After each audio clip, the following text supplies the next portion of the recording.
السلام عليكم ورحمة الله وبركاته.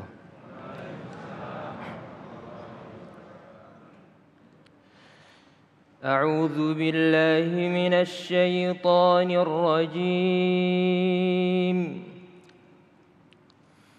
بسم الله الرحمن الرحيم.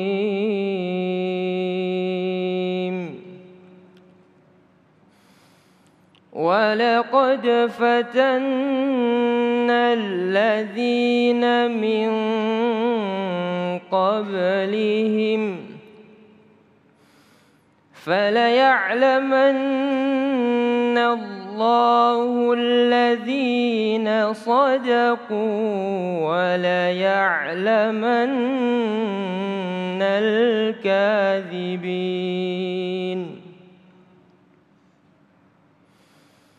أم حسب الذين يعملون السيئات أن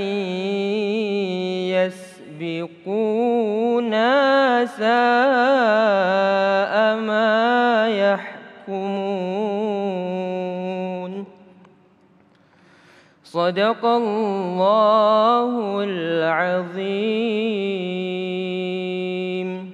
Assalamualaikum warahmatullahi wabarakatuh. Setiap umat Islam diperintahkan untuk melakukan perbuatan yang menghasilkan amalan soleh, serta perbuatan yang disukai dan diridhoi Allah Subhanahu wa Ta'ala. Sebagai Muslim, sudah selayaknya untuk mengetahui bahwa akhlak adalah salah satu hal yang harus diperhatikan, terutama dalam kehidupan bermasyarakat. Dan salah satu akhlak itu adalah kejujuran. Namun fakta berkata lain. Ketika kejujuran dicederai oleh perbuatan dusta, maka sirnalah akhlak baik yang wajib dimiliki oleh setiap umat muslim di muka bumi ini. Kejujuran dan dusta menjadi dua sisi mata uang yang selalu melekat dalam setiap diri manusia. Namun sayangnya, tidak sedikit yang memilih menjadi pendusta untuk kepentingan dirinya dengan mengabaikan nilai kebaikan dari sebuah kejujuran. Maka pertanyaannya kini, mengapa dusta menjadi sebuah pilihan ketika ada pilihan terbaik dengan berperilaku jujur? Apa yang salah dalam diri manusia? Padahal bukankah dusta itu menyiksa dan bahagia mendatangkan ketenangan? Simak ulasannya dalam kajian ilmu Damai Indonesiaku siang ini bersama guru-guru tercinta yang telah hadir di tengah-tengah kita. Selamat menyaksikan. Assalamualaikum warahmatullahi wabarakatuh. Alhamdulillahirabbil alamin, alhamdulillahilladzi hadana li hada wa ma kunna linahtadiya laula an hadanallah. Asyhadu an la ilaha illallah wa asyhadu anna Muhammadan abduhu wa rasuluh. Allahumma salli ala Sayyidina Muhammad wa ala ali Sayyidina Muhammad. Segala puji bagi Allah, pemirsa, kita kembali dikumpulkan dalam Majelis Ilmu Damai Indonesiaku. Seperti yang kita saksikan Viti bersama-sama, tema yang akan kita angkat pada kesempatan siang hari ini yaitu mengenai jujur, bersikap jujur bahagia, berdusta bahaya. Alhamdulillah tengah hadir di tengah-tengah kita guru-guru kita tercinta Kang Rashid dan Ustadz Abi Maki yang insya Allah akan memberikan pencerahan kepada kita semua. Disiarkan langsung dari Masjid Baitul Haq, Jalan Puri Gading Utama, Jati Melati, Bekasi, Jawa Barat. Inilah Damai Indonesiaku yang dipersembahkan oleh Sarung Wadimor. Tentu sarung kita, selamat mengikuti.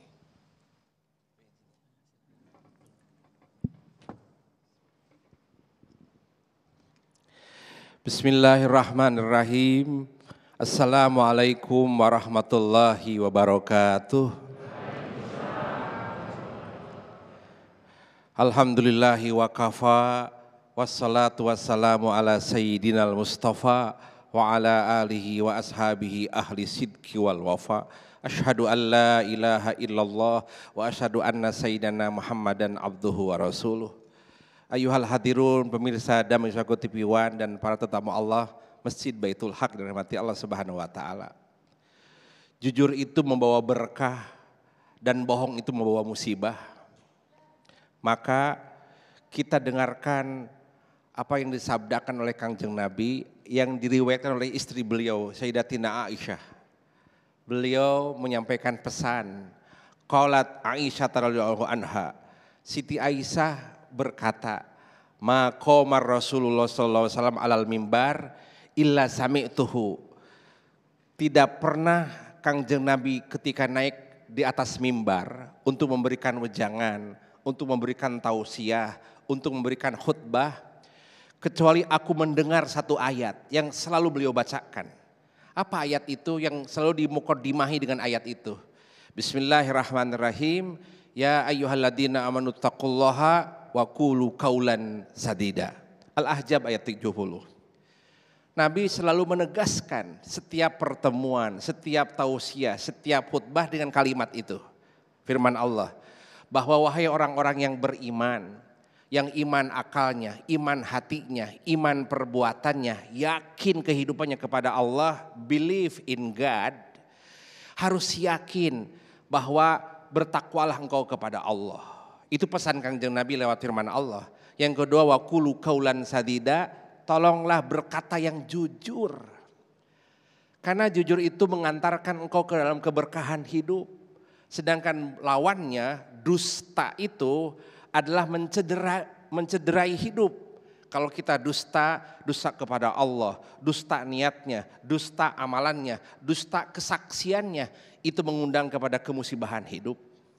Maka izin punten, jujur itu sampai dikatakan Nabi menyampaikan kepada kita, alaikum bisidqi. Hendaknya kalian selalu berkata jujur, berbuat jujur, dan berniat jujur. Sebab kata beliau, inna sidqa yahdi ilal birru. Karena jujur itu adalah embrio. Jujur itu adalah bibit berbagai macam kebaikan. Kalau dia jujur, kebaikan akan datang kepada mereka. Wa innal birra yahdi ilal jannah. Dan berbagai macam kebaikan mengantarkan dia ke surganya Allah Subhanahu wa taala. Inilah namanya hidup yang berkah. Punten sekali bahwa memang kalau dari para ahli mufassir menyampaikan as-sidqu itu sifat Kangjeng Nabi. Sifat Kangjeng Nabi yang melekat pada kehidupannya, melekat pada jiwanya, melekat pada pundak dan pikirannya ada 4. Maka orang yang beriman berkewajiban ngikutin sifat ini. Pertama, Kangjeng Nabi itu sangat didominasi dengan 4 sifat. Pertama, sifat amanah. Dia mengamankan dirinya dengan Allah, mengamankan umatnya dari api nerakanya Allah. Dia amanah. Nah, amanah ini landasannya adalah as-sidqu, jujur. Kemudian tidak mungkin dia bisa jujur, tidak mungkin dia bisa amanah kalau tidak nomor 3 namanya fathonah. Dia pandai dan pintar. Kepandaiannya, keamanahannya, dan kejujurannya disiarkan, dipublikasikan dengan sifat yang keempat, tabligh. Nabi suka mempublikasikan kebenaran. Kalau ada kebohongan jangan dipublikasi, jangan di-share. Yang di-share kebaikan saja. Tetapi kalau kebohongan boleh di-share di depan mahkamah. Ya, di depan yang dibutuhkan. Maka punten sekali, jujur itu adalah embrio berbagai macam kebaikan. As-sidqu, para mufassir mengatakan bahwa jujur itu namanya kuat artinya. As-sidqu, arti lain dari kata jujur adalah kuat. Maka lihat orang-orang jujur, orang-orang yang kuat. Kuat kedudukannya, kuat kekuasaannya, kuat posisinya. Itu kejujuran. Ada satu kisah datang dari Baghdad. Ada seorang ibu single parent. Punya anak soleh. Kemudian dititipkan kepada para pedagang untuk bawa ke Baghdad untuk belajar. Si ibu ini titipin uang ke anak ini. Nah, silahkan di Baghdad sana banyak para ulama besar. Belajarlah kepada mereka. Mama hanya punya uang segini, titip ya nak. Kamu belajarlah ke sana, bukan untuk main, untuk belajar. Pergilah ke Baghdad. Di tengah jalan ada begal. Ibu tahu begal? Apa begal itu ya? Pencuri lah gitu ya. Ya begal di tengah jalan. Oh semua diperiksa, diambil barang-barangnya. Tetapi pas giliran anak ini, coba periksa nih anak. Kata pimpinan begal itu. Pas ketika diperiksa, dia jujur Pak. Kamu bawa apa? Saya bawa diri. Bawa apa lagi? Bawa baju. Di tas bawa ada uang titipan mama. Si pimpinan begal, ini anak jujur sekali ya. Lihat bagaimana kejujuran mengubah niat buruk si begal. Tolong jangan kembalikan semua uang yang kamu rebut kepada mereka.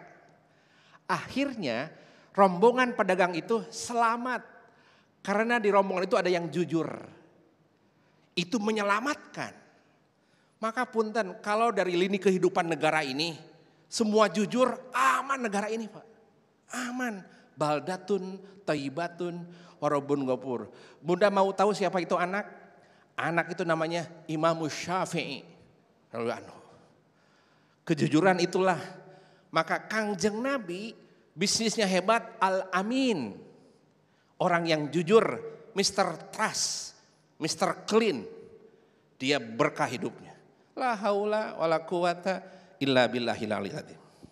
Masya Allah, terima kasih jazakumullah Kang Rashid yang telah menyampaikan materi tentang kejujuran. Simple, ketika kita mengidolakan atau mengkutuakan Rasulullah Sallallahu Alaihi Wasallam, satu yang kita pegang adalah kejujuran. Maka dari itu adalah istilah ketika kita titip barang maka akan berkurang. Namun sebaliknya ketika kita titip omongan itu justru akan bertambah. Nah itulah kita akan berbicara kembali nanti di segmen kedua tentang kejujuran. Bagaimana bahaya dan dampak buruk apabila kita berdusta. Insya Allah Ustadz Abi Maki akan menyampaikan kepada kita semua di segmen kedua nanti. Tetaplah di Damai Indonesiaku.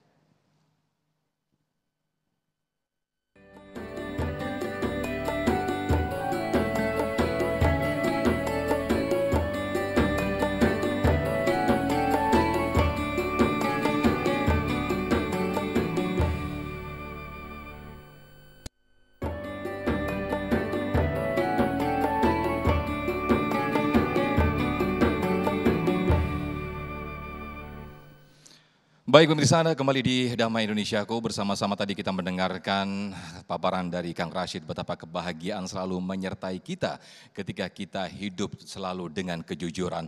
Lalu bagaimanakah kita ketika hidup kita selalu disertai dengan kebohongan dan kedustaan? Insya Allah Ustadz Abi Maki akan menyampaikan kepada kita semua. Selamat mengikuti. Bismillahirrahmanirrahim. Assalamualaikum warahmatullahi wabarakatuh. Alhamdulillahirabbil alamin. Allahumma shalli ala Sayyidina Muhammad wa ala ali Sayyidina Muhammad. Segala puji yang sempurna hanya milik Allah Subhanahu wa taala. Semoga seperti ini Allah kumpulkan kita di dunia, seperti ini juga kelak Allah kumpulkan kita di surganya. Amin ya rabbal alamin. Satu waktu sahabat bertanya kepada Rasulullah sallallahu alaihi wasallam, "Ya Rasulullah, ayakunal mu'min jabbanan?" Ya Rasulullah, mungkinkah seorang yang beriman itu memiliki rasa penakut atau pengecut sehingga tidak bisa menyampaikan yang hak karena ada rasa takut? Apakah mungkin seorang mukmin ini ada rasa takut ketika mau menegakkan yang hak? Rasulullah katakan, mungkin. Naam, iya mungkin. Lalu ditanya lagi, ya Rasulullah, ayakunal mu'min bakhilan? Ya Rasul, mungkin gak seorang mukmin itu menjadi bakhil ataupun pelit? Rasulullah katakan, naam, mungkin. Lalu yang ketiga, ya Rasulullah, ayakunal mu'min kadzaban? Ya Rasul, mungkinkah seorang mukmin itu berdusta? Rasulullah jawab dengan tegas, la, tidak. Subhanallah, tidak. Islam tidak pernah mengajarkan, mewariskan suatu sifat yang namanya dusta. Karena kalau dilihat dari silsilah, dari dosa-dosa yang diwariskan oleh syaitan atau iblis, lihat dalam kitab Fawaid Ibnu Qayyim Al-Jauziyah, ternyata salah satunya dusta adalah warisan dosa yang disebarkan oleh iblis kepada anak Adam. Adam sekalipun tidak mewariskan bohong, tidak. Lalu siapa makhluk yang pertama kali dusta? Yang pertama kali dusta adalah iblis, dan iblislah yang menyebarkan sifat bohong ini. Bisa dipastikan siapapun yang telah melakukan dosa bohong ini, dia telah meraih daripada sifatnya iblis. Mana? Lihat buktinya. Sampai iblis menyatakan dalam Al-Quran kepada Adam, faqasamahuma inni lakuma laminan nasihin. Sampai sumpah membawa nama Allah. Qasamahuma, artinya iblis ini bersumpah kepada Adam dan Hawa dengan mengatakan, aku bersumpah kalimatnya, atas nama Allah dia ucapkan, demi Allah aku, kata iblis ini, sesungguhnya aku adalah makhluk yang ingin memberikan nasihat kepadamu. Demi Allah aku ingin menyelamatkanmu Adam. Demi Allah aku ini akan membuat kamu lebih baik hidupmu wahai Adam. Ini Al-Quran mengatakan demikian. Maka punten Adam pun tergoda dengan rayuannya iblis. Karena iblis menyebarkan dengan gaya dusta. Ini dia. Lalu saat Adam ditanya dalam perkataan yang indah, ya Adam, apakah engkau tahu kalau iblis adalah syaitan, yakni yang dikatakan aduwwum mubin? Adam, iya tahu. Lalu apakah engkau tahu kalau Allah menyatakan tidak ada dispensasi untuk iblis atau setan untuk didekati, karena Al-Quran mengatakan aduwwum mubin? Tahu. Tapi kenapa engkau tergoda dengan iblis sehingga engkau memakan buah khuldi? Apa jawaban Adam? Demi Allah, seandainya iblis tidak berdusta kepada aku, seandainya iblis tidak membohongi aku, bahkan membawa nama Allah, aku tidak akan pernah tergoda oleh iblis. Karena iblis berani bersumpah atas nama Allah, membohongi Adam. Adam pun tertipu oleh iblis. Berapa banyak manusia tertipu dengan kebohongan dan kebohongan. Usikum wa iyaya nafsi bitaqwallah. Hati-hati. Jadi manusia hakikatnya tidak punya sifat dusta. Sampai Rasul tanya, ya Rasulullah, mungkinkah ada seorang mukmin punya rasa pengecut, penakut? Mungkin. Apakah mungkin seorang mukmin pelit? Mungkin. Mungkinkah seorang mukmin berdusta? Tidak, kata Rasulullah. Tidak. Tidak seorang mukmin untuk berdusta dan tidak pernah diajarkan tentang masalah ini. Usikum wa iyaya nafsi bitaqwallah. Karena dengan dusta ini membawa kesengsaraan. Tidak pernah ada orang bisa mempercayai kepada orang yang selalu berdusta apapun yang diucapkannya. Kenapa? Rasul Shallallahu Alaihi Wasallam sebelum diangkat menjadi nabi, gelar terindahnya adalah Al-Amin, dapat dipercaya, karena mustahil seseorang yang akan menjadi pemimpin harus berdusta. Seorang nabi kaya, apalagi dengan Siti Khadijah. Seorang nabi ganteng, luar biasa. Seorang nabi cerdas. Seorang nabi ini memiliki berbagai macam keistimewaan. Tapi kenapa tidak terdengar dengan mengatakan Muhammad yang ganteng, Muhammad yang cerdas, Muhammad yang apa. Tapi yang terkenalnya Muhammad apa, ibu bapak? Al-Amin. Dapat dipercaya. Dan sulit untuk membangkitkan kepercayaan kepada siapapun apabila sudah terdengar dengan kata-kata kadzab. Kadzab bagaimana? Usikum wa iyaya nafsi bitaqwallah. Punten, apabila ada seorang pendusta di dunia terkenal, di langit jauh lebih terkenal. Kalau malaikat mengetahui ini pendusta. Kenapa? Kenyataannya demikian. Sifat ini. Ada satu penelitian yang luar biasa oleh Ibnu Taimiyah. Ibnu Taimiyah ini ibu bapak, ayahanda, bunda punten, pernah melihat seekor semut yang sedang jalan tanpa temannya, ternyata sedang hunting mencari makanan. Ibnu Taimiyah menyimpan gula. Lalu semut itu datang menemukan gula karena terlalu besar bebannya, berat bebannya. Lalu apa yang dilakukan? Punten, semut itu pergi untuk mencari kawan-kawannya. Mungkin teriak, ada gula, ayo datang. Datanglah teman-temannya untuk membantu membawa gula. Qadarullah, begitu datang semut membawa teman-temannya, gulanya diangkat oleh imam ini. Pengen tahu apa yang terjadi. Semut itu cari celengak-celinguk, gak ada gulanya kemana. Pada diangkat. Mungkin sudah dibilang, bohong, mungkin sama temannya. Akhirnya pada balik. Begitu kembali, gulanya disimpan lagi. Rupanya seekor semut yang tadi ini penasaran. Perasaan tadi ada gulanya. Balik lagi. Begitu balik lagi ketemu gulanya. Dia setelah ketemu balik lagi. Dia balik lagi ke teman-temannya. Ada gula. Mungkin lebih meyakinkan lagi. Akhirnya datang kembali. Begitu datang diangkat lagi gulanya. Teman-temannya kecewa, mana gulanya? Ternyata tidak ada dapatkan gulanya. Usikum wa iyaya nafsi bitaqwallah, karena sudah diangkat gulanya. Tanpa pikir panjang, semua semut-semut yang datang, yang diajak oleh seekor semut tadi menyerangnya. Ada yang menggigitnya, mematahkan kakinya, yang akhirnya semut yang membawa kabar itu mati. Kenapa? Bisa dipastikan para ulama dengan penelitian ini, tidak ada semut menerima dalam lingkungannya pendusta. Seandainya hukum semut ini dipakai di Indonesia, apakah kita masih hidup? Berapa kali kita berdusta? Terutama berdusta kepada Allah Subhanahu wa taala. Berdusta terhadap diri kita sendiri yang mengatakan la ilaha illallah Muhammadur Rasulullah. Sudahkah kita tunduk kepada Allah dan sudahkah kita mengikuti sunnah Rasulullah? Tanyakan bagaimana dua kalimat syahadat kita. Benarkah kita sebagai mukmin yang sejati?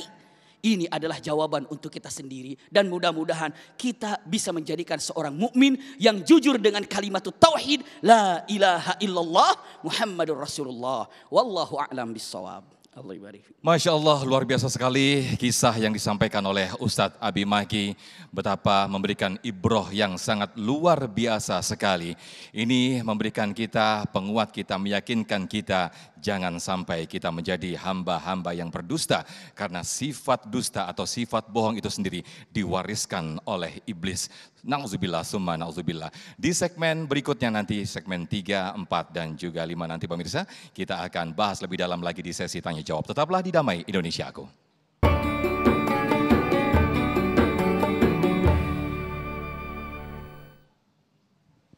Baik, terima kasih pemirsa, Anda masih di Damai Indonesiaku dengan tema besar kita berbuat jujur bahagia, berdusta bahaya. Tiba kita di segmen tanya jawab. Yang pertama kami persilahkan Pak Rotman yang insya Allah akan dijawab oleh Kang Rashid. Silakan Pak Rotman, boleh berdiri. Bismillahirrahmanirrahim. Assalamualaikum warahmatullahi wabarakatuh. Waalaikumsalam warahmatullahi wabarakatuh. Mohon izin Ustadz untuk bertanya. Tadi disampaikan bahwa kejujuran itu adalah embrio atau bibit kebaikan bagi kita. Tanda-tanda seseorang itu munafik juga itu adalah di situ juga, bahwa dia jika berkata dia berdusta gitu. Jadi pertanyaan saya, dalam Islam bagaimana sikap kita untuk mengetahui bahwa seseorang itu jujur atau tidak gitu. Mungkin pertanyaannya umum, tapi mungkin itu banyak yang kita ketemukan di dalam kehidupan gitu. Demikian Ustaz. Bila taufiq wal hidayah, wassalamualaikum warahmatullahi wabarakatuh. Waalaikumsalam, terima kasih Pak Rotman. Bisa langsung ditangkap Kang Rashid pertanyaannya untuk mendeteksi bagaimana orang bersikap jujur dan juga berbohong, Kang. Silakan. Masalah, terima kasih. Tadi Bapak menyebut jujur ada tandanya, lawannya munafik karena kemudian ada tandanya. Kita lihat coba yang munafik. Rasul bersabda, ayatul munafiki salasun, idza haddasa kadzaba. Kalau dia berbicara suka dusta, wa idza wa'ada akhlafa. Dan ketika berjanji suka mengkhianati, wa idza tumina khana, dan tatkala dikasih amanat suka hianat. Sebaliknya kalau jujur itu adalah dikasih amanat tuh dijagain betul. Amanat. Oh, contoh kadang untuk ngetes tuh saya pernah bisnis sama dia dan saya pernah tidur sama dia, bahkan pernah musafir 3 hari sama dia. Dia orang jujur. Akan ketahuan. Memang dalam satu pertemuan tidak kelihatan langsung. Satu, yang kedua ketika dia dikasih punten, kalau berkata selalu dengan sesuai yang aslinya. Mohon maaf izin sekali, kata Nabi jujur itu adalah akhlak. Ya, embrio segala kebaikan. Nah, akhlak itu adalah dia langsung kelihatan. Contoh, ada seorang nenek-nenek jatuh. Spontanitas itu akhlak. Maka kalau tidak spontanitas itu kadang pencitraan. Ada nenek jatuh, ya. Si orang pemuda respect segera menolongnya. Nenek, kenapa tuh nenek teh jatuh? So dibangunkan. Ini orang akhlak, dia orang yang baik. Tapi kalau yang tidak refleks, nenek jatuh dipoto dulu. Ini menurut podcast nih, dipoto dulu gitu ya.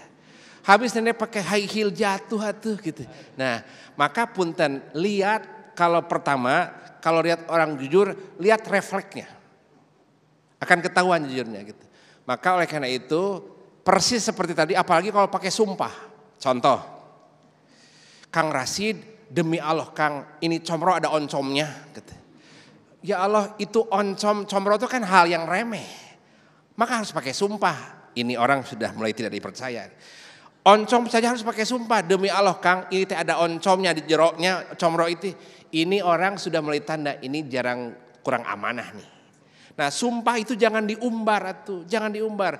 Maka sumpah jabatan, itu saya jadi presiden bersumpah. Oke. Saya jadi dokter bersumpah.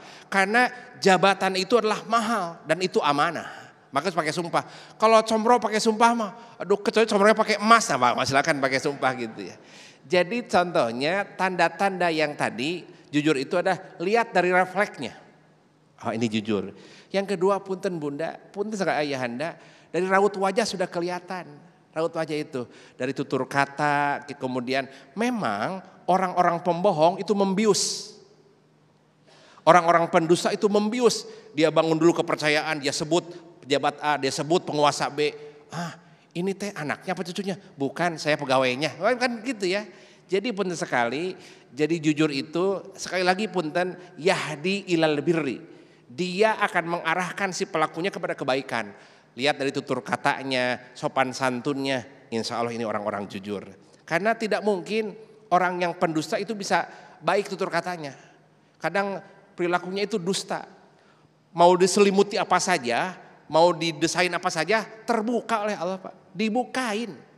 Maka punten kata Nabi, yakin betul, inna sidqa yahdi ilal birri. Sesungguhnya kejujuran itu akan mengantarkan jujur niatnya, jujur perilakunya, jujur ucapannya, dan jujur perbuatannya. Dan itu semua akan mengantarkan kepada surganya Allah Subhanahu wa taala. Mudah-mudahan itu cukup adanya tentang tanda-tanda orang-orang yang jujur. Terima kasih. Baik, Kang Rashid, bagaimana apabila kita melihat atau mendeteksi orang itu sudah berbuat munafik atau berbuat bohong, ataukah kita langsung menjauh, namun di sisi lain kita ingin dia untuk menjadi baik, apakah kita tetap ingin merangkul dia atau langsung menjauhi ketika kita melihat si orang itu sudah mulai berdusta, sudah mulai ada tanda-tanda munafik, bagaimana Kang? Oh jangan atuh, kalau ketemu orang munafik itu sudah virus itu. Lihat iblis bagaimana dia memoles dirinya. Ini minan nasihin kepada Nabi Adam tuh. Aku adalah penasehatmu wahai Adam. Dia sudah dusta kepada Nabi Adam. Kemudian Nabi Adam terprovokasi dengan bohongnya iblis. Sampai mengatakan, wahai Adam, betahkah di surga? Betah. Taib. Kalau mau betah, makan itu buah huldi. Karena dari bohong itu, dia mengantarkan kepada dosa berikutnya. Punten, Nabi bersabda, wa iyyakum al-kadzib, waspada dengan kebohongan. Sebab kebohongan itu tanda orang munafik, waspadai kemunafikan itu. Sebab dia yahdi ilal fujur, dia bisa mengarahkan kepada kemaksiatan yang berikutnya. Setelah dia berbohong, Nabi Adam terprovokasi, apa efeknya? Nabi Adam diusir ke bumi. Maka kita jangan berteman sama orang munafik, jangan berteman sama iblis. Bapak kita jauh dari iblis, maka kita mendekatin iblis. Maka kenapa iblis dikatakan nama iblis? Ya, karena maaf ya. Kedustaan itu bisa mengantarkan kepada berbagai macam kemaksiatan. 1, 2, 3. Akhirnya iblis berkata, ya Allah, dalam kitab Jawami'ul Kalim, karangan Sayyid Muhammad Madi Abul Azaim, bahwa iblis itu nama aslinya bukan iblis. Nama aslinya adalah Azazil. Azazil namanya, dia sendirian. Usjudu li Adam fasajadu illa iblis. Kata Sayyid Muhammad Madi Abul Azaim, iblis ini ahli ibadah Pak, ahli ibadah. Mau tahu bunda ibadahnya 70.000 tahun ibadahnya. Sampai dia pemimpin malaikat dan di surga nanti. Gara-gara bohong habis itu ibadahnya. Rontok semua. Nah maka oleh karena itu mohon maaf sekali. Ya Allah aku kan ahli ibadah, cuman bohong 1 kali. Lihat, anggap remeh dosa, Allah mengusir iblis ke bumi. Akhirnya itu iblis putus asa. Ya Allah, engkau tidak beri gerasi, tidak diberi pengampunan. Mohon maaf. Akhirnya iblis putus asa. Putus asa itu nama Arabnya iblis. Ablasa yublisu iblisan. Artinya adalah ajajil yang putus asa. Maka orang-orang yang putus asa adalah orang-orang iblis namanya. Masya Allah.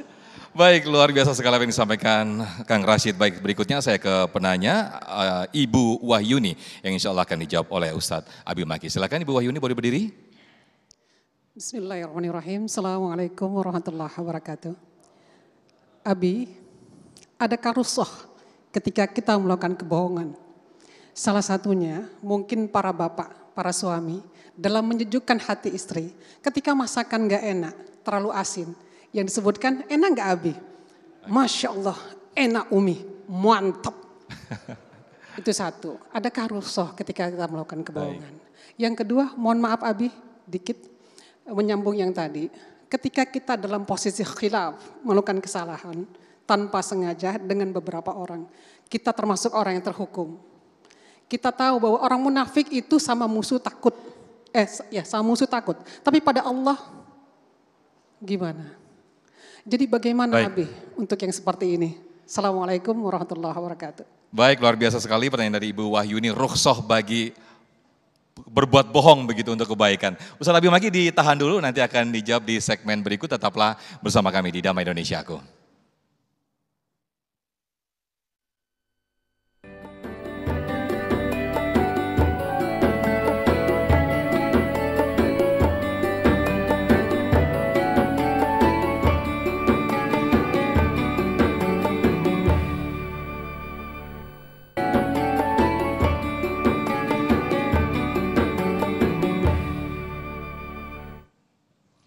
Baik, masih di Damai Indonesiaku, meneruskan apa yang ditanyakan Ibu Wahyuni tadi ke Ustadz Abi Maki. Adakah rukhsah untuk berdusta atau berbohong demi kebenaran? Ustadz, silakan.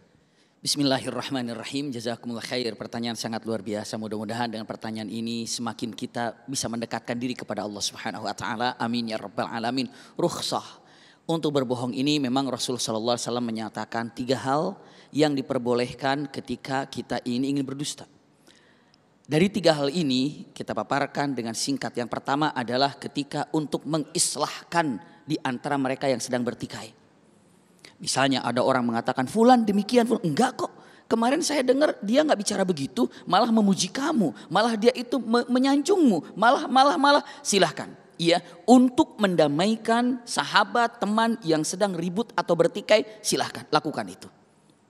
Yang kedua, padahal punten yang namanya bohong ini qat'iyan, benar-benar dilarang. Tapi saat untuk mendamaikan suasana, karena yang namanya Islam ini mencintai kedamaian sampai terkenalnya dinus salam, keindahan, persatuan, maka kokohkan ini saat bertikai, lakukan ini untuk menyatukan. Pertama.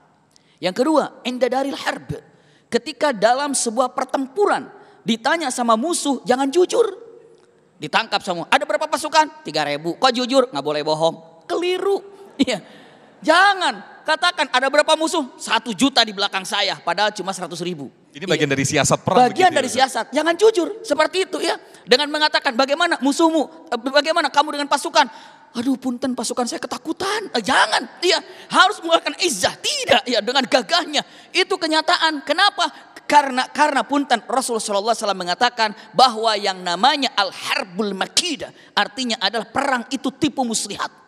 Tipu muslihat, perang itu tipu muslihat. Silahkan, iya untuk menggetarkan, menjatuhkan suasana keadaan musuh. Yang ketiga, ini adalah untuk mempererat, menjadikan sebuah rumah tangga untuk memberikan kenikmatan, kenyamanan terhadap istri ataupun kepada suami.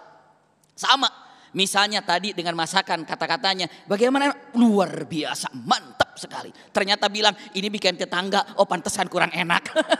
Makanya tanya dulu dari awal. Iya, begitu datang ini siapa yang buat?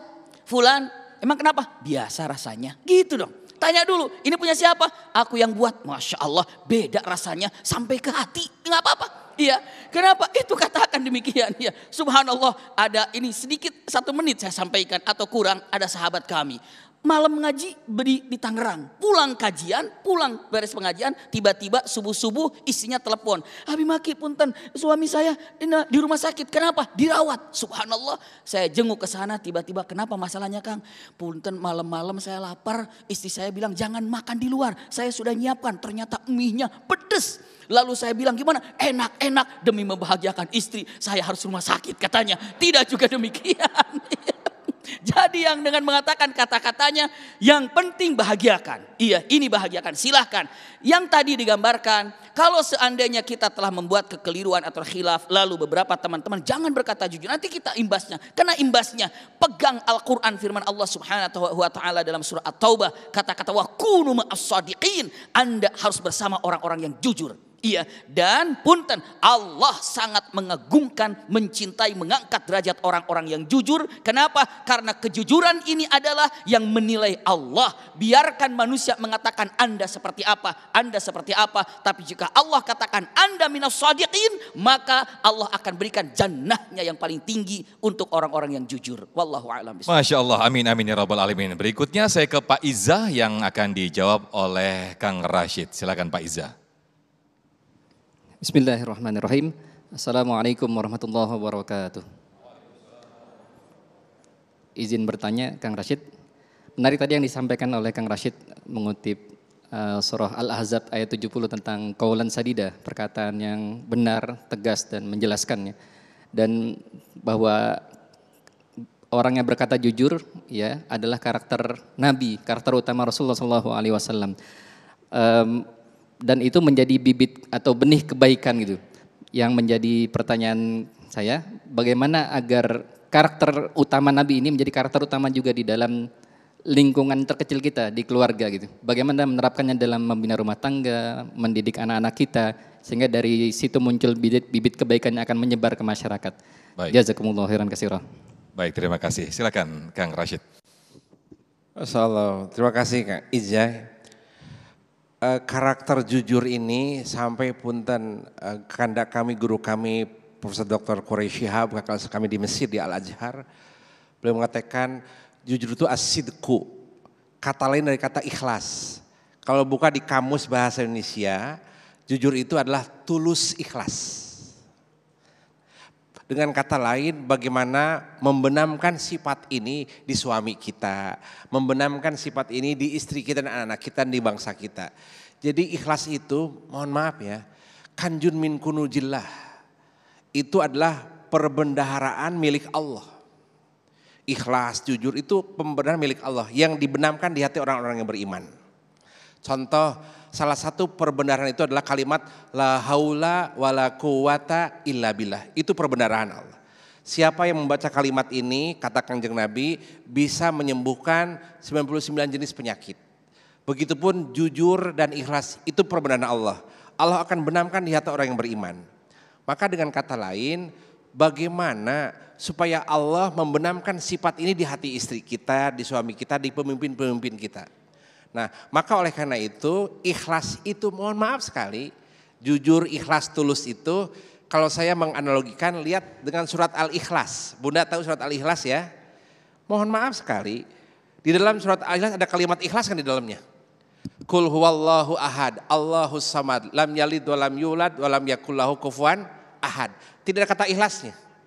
Kedua lihat, mah tolong papa bikinkan teh manis deh. Ya, teh manis. Dia nggak nyebut gulanya.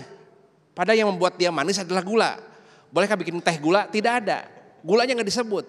Maka orang-orang yang jujur, orang-orang yang ikhlas, dia siap tidak disebut oleh orang. Dia akan seperti akar, yang penting berbuah pohonnya. Maka oleh karena itu kata Kanjeng Nabi, kalau mau membenamkan sifat jujur, sifat tulus, sifat ikhlas adalah perbanyak sholat kepada Kanjeng Nabi Muhammad, berbanyak sholawat kepada beliau. Kemudian merawat sholat kepada Allah Subhanahu Wa Taala. Sebab punten sekali, maaf, sholawat itu adalah sumber berbagai macam kebaikan. Maka kalau boleh ketika anak-anak kita disuguhin sholawat, kemudian suami kita ayo mah sholawat, kepada anak kita sholawat. Sampai mengatakan mohon maaf sekali ketika ya ayyuhalladzina amanu shollu alaihi wasallimu taslima. Sampai Allah pun bersalawat kepada Kanjeng Nabi. Malaikat bersalawat kepada Kanjeng Nabi ya.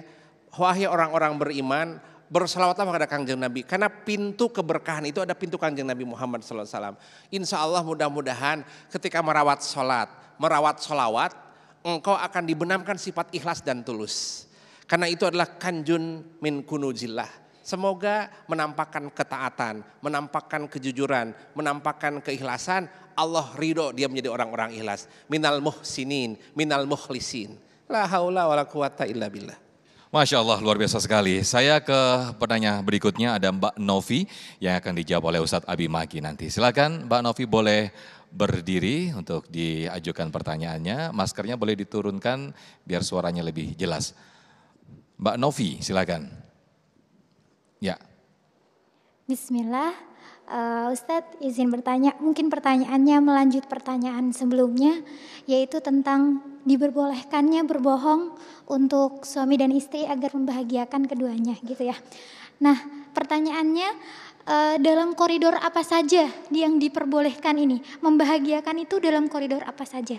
Ditakutkan ketika mungkin saya pribadi atau ibu dan bapak yang lainnya tidak mengetahui koridor yang ada, melebihi itu kita salah gitu. Jadi itu pertanyaannya Ustaz. Terima kasih. Batasannya? Iya, terima kasih Ustaz. Waalaikumsalam. Terima kasih. Silakan Ustaz Abi Maki. Bismillahirrahmanirrahim. Jazakumullah khair. Mudah-mudahan dengan pertanyaan ini keluarga kita semakin menjadi keluarga sakinah. Amin ya rabbal alamin. Bohong terhadap istri demi kebaikan bukan demi keselamatan. Demi keselamatan beda. Pak di mana? Saya lagi meeting padahal bukan. Itu demi keselamatan itu. Iya. Tapi berbohong demi kebaikan itu membahagiakan hati istri. Itu adalah sedekah yang luar biasa. Membahagiakan. Usikum wa iyaya nafsi bitaqwallah. Amalan yang terbaik bagi seorang suami adalah satu, membahagiakan istrinya dan menenangkan istrinya. Itu yang ada. Maka saat untuk membahagiakan istri, menenangkan istri, itu adalah sedekah. Contoh, padahal suaminya dalam keadaan kurang sehat. Bagaimana Pak? Baik, alhamdulillah sehat, baik, tenang istri, sedekah. Masya Allah, tapi jangan tiba-tiba pingsan. Itu berarti ketahuan, itu bohongnya. Tapi itu bagian daripada memberikan ketenangan. Bagaimana makanan saya yang saya sajikan, Masya Allah luar biasa nikmat. Bagaimana baju yang saya belikan untuk Bapak, cocok, Bapak sangat senang sekali. Ini adalah batasan membahagiakan pasangan hidup, ini adalah dipersilahkan. Tapi bukan untuk membahagiakan sendiri dalam artian punten, kenyataannya menyelamatkan diri, tidak. Maka punten, saya gambarkan. Tanpa merasa hormat dan tanpa bermaksud apa-apa, simpan baik-baik. Apabila kita dibahagiakan oleh istri, ini punten karena suami ya. Apabila kita dibahagiakan oleh istri, kita bahagia. Namun apabila kita dapat membahagiakan istri, jauh lebih bahagia. Lebih baik kebahagiaan itu tinggi, lebih tinggi ketika dapat membahagiakan ketimbang saat dibahagiakan. Maka itulah inti ketika ingin membahagiakan kepada istri, karena sebenarnya kita melebihi kebahagiaan yang dapat dibahagiakan oleh istri kepada suami. Jadi batasannya adalah bagaimana cara membahagiakannya, bukan cara menyelamatkan diri dari apa yang ada dalam situasi itu. Wallahu a'lam. Baik, itu kenapa tangan di atas lebih baik daripada tangan di bawah begitu Ustaz Abi. Masya Allah. Baik, terima kasih pemirsa, kita masih ada satu segmen lagi. Tetaplah bersama kami di Damai Indonesiaku.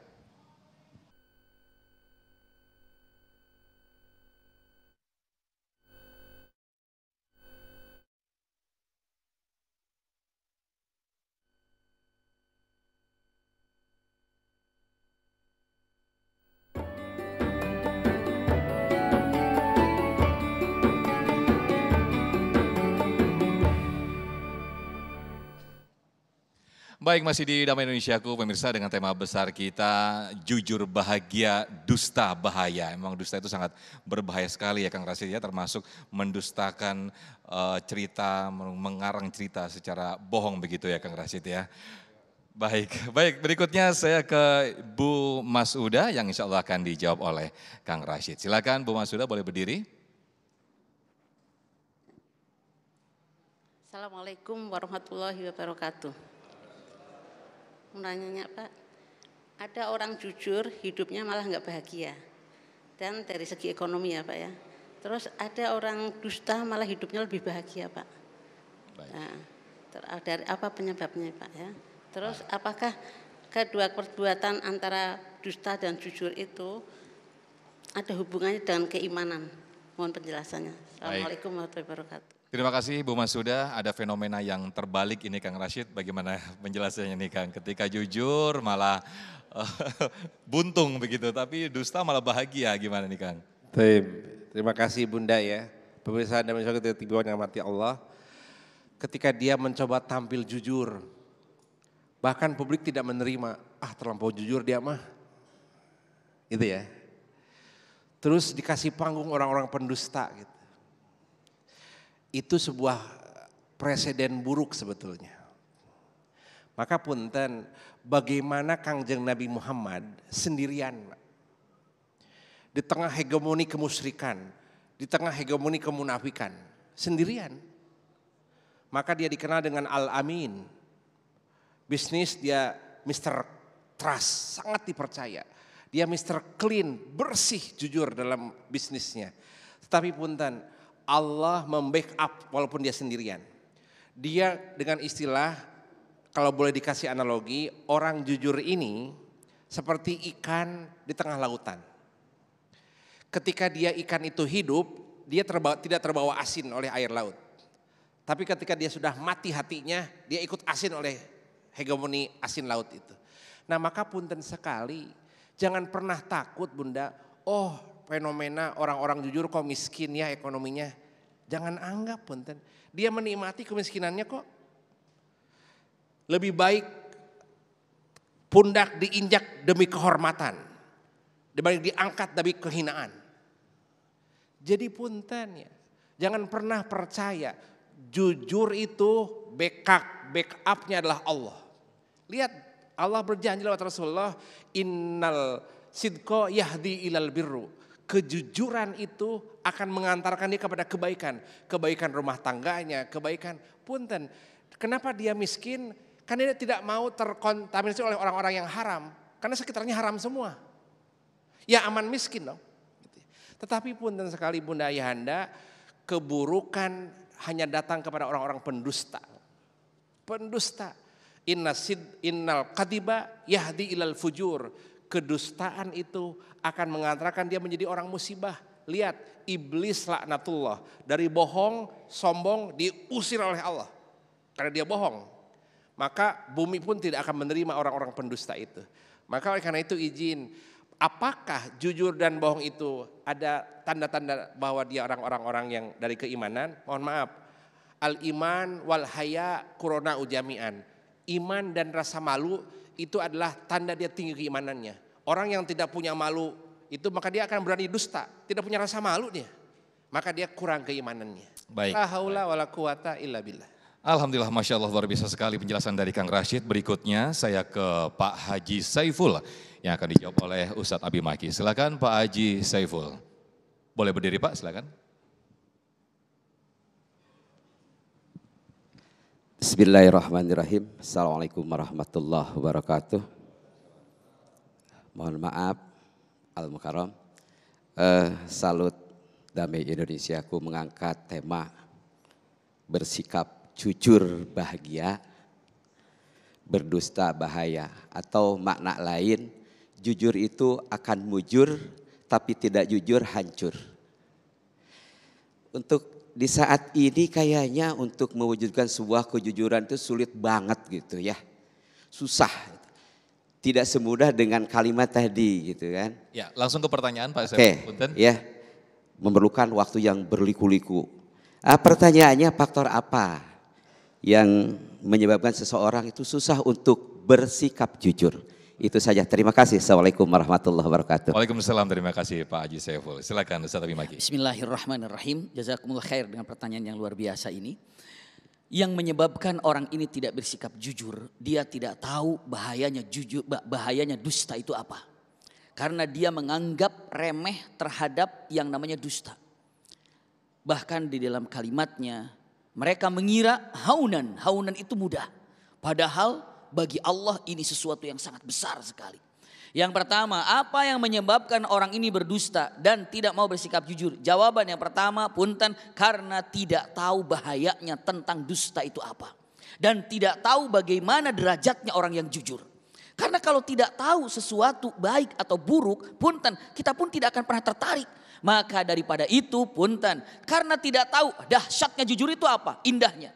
Ini yang pertama. Bahayanya dusta itu apa? Karena tidak tahu, mengerikan. Karena jujur punten, dusta ini hanya bisa diselesaikan dengan dua hal. Satu, selesai. Mutlak dengan kata-kata jujur, minta maaf, selesai. Nggak bertele-tele urusannya. Kenapa ada urusan yang berpanjang, bertele-tele, nggak beres? Karena ketidakjujuran. Iya. Yang kedua, jujur ini atau dusta ini bisa diselesaikan, ditutup dengan bohong lagi. Tapi ini akan memperpanjang suasana. Bahkan bisa jadi selamat di dunia, kalimat yang sangat indah. Al-Quran mengatakan sanastadrijuhum min haitsu la ya'lamun. Bisa jadi mereka bebas, bisa jadi mereka bahagia, tapi sebenarnya ini adalah istidraj yang mana Allah biarkan, tapi di akhirat mendapatkan azab yang sangat mengerikan. Apa penyebabnya dia juga tidak mau mengatakan kata-kata yang jujur ataupun dia berdusta? Al-Quran mengatakan kalimat yang indah, alam ya'lam bi annallaha yara. Apakah mereka tidak tahu kalau Allah itu melihat apa yang dia ucapkan, melihat apa yang dia katakan? Bahkan kalimat yang sangat indah, Al-Quran dengan tegas, ma yalfidhu min qaulin illa ladaihi raqibun atid. Tidak ada perkataan ucapan kecuali semua tercatat, semuanya ada. Maka kalau tahu tentang masalah ini, kita tidak berani untuk melakukan sesuatu yang namanya dusta. Kenapa? Tercatat. Dan bukan hanya tercatat, dipertanggungjawabkan. Dan bukan hanya dipertanggungjawabkan kelak di akhirat, tapi Allah buka kelak di akhirat. Inilah kekeliruan-kekeliruan yang ada ketika dia tidak mentobatinya. Jadi yang ketiganya dengan mengatakan apa penyebab dia ini tidak mau atau tidak bisa berkata jujur. Para ulama dengan mengatakan karena ada hawa nafsu yang mendorongnya untuk mengambil sesuatu sehingga mengalahkan daripada punten kejujuran itu. Sehingga punten tidak ada yang paling mengerikan ketika berbuat dusta ini. Berbagai macam cara orang bisa berdusta dengan triknya, orang bisa berdusta dengan ceritanya, orang berdusta dengan apa? Dengan gayanya seperti apa? Namun yang jelas ujung-ujungnya adalah kehancuran yang akan didapatkan. Wallahu a'lam bishawab. Allah ibarik fiik. Masya Allah, luar biasa sekali apa yang disampaikan oleh guru-guru kita, Ustadz Abi Maki dan juga Kang Rashid. Terima kasih. Mungkin sedikit kesimpulan Kang Rashid, sedikit waktu saja tentang tema besar kita ini, yaitu jujur bahagia, dusta akan membawakan bahaya. Silakan Kang Rashid. Saya kesimpulannya punten sekali, ada 3 hal. Tanda-tanda orang-orang yang jujur. Kalau tidak memiliki tanda itu berarti dia orang pembohong. Sayyidina Ali, beliau adalah menantu Rasulullah SAW yang menikahi Sayyidatina Fatimah, berkata, ya Ali, inna sidqa salah satu alamat. Bahwa orang-orang yang jujur itu ada 3 tandanya. Pertama, kitmanul ibadah. Dia menyembunyikan kekuatan ibadah dirinya. Gak dipublikasi, oh saya habis tahajud, saya habis haji, saya habis sedekah. Orang yang jujur itu dia menyembunyikan ibadahnya, gak mau dipublikasi. Yang kedua adalah kitmanus sodaqat. Dia menyembunyikan sedekah. Dia tidak dipublikasi, saya sudah nyumbang A. Yang ketiga adalah kitmanul musibah, menyembunyikan maksiat. Ada orang bangga, oh saya sudah mabuk 70 botol Kang. Itu dia bangga dengan kemaksiatan, itu sembunyikan, itu aib. Orang jujur itu tandanya. La haula wala quwata illa billah. Baik, terima kasih Kang Rashid, Ustadz Abi Maki telah memberikan tausiah kepada kita semua. Mudah-mudahan kita mendapatkan keistiqomahan dan kekuatan untuk selalu berbuat jujur. Karena jangan khawatir ketika kita berbuat jujur, mungkin di balik itu kita tidak bahagia. Namun ingat bahwa backing kita atau backup kita, tempat sandaran kita adalah yang maha dahsyat, Allah Subhanahu wa Ta'ala. Tetaplah bersama kami di Damai Indonesiaku.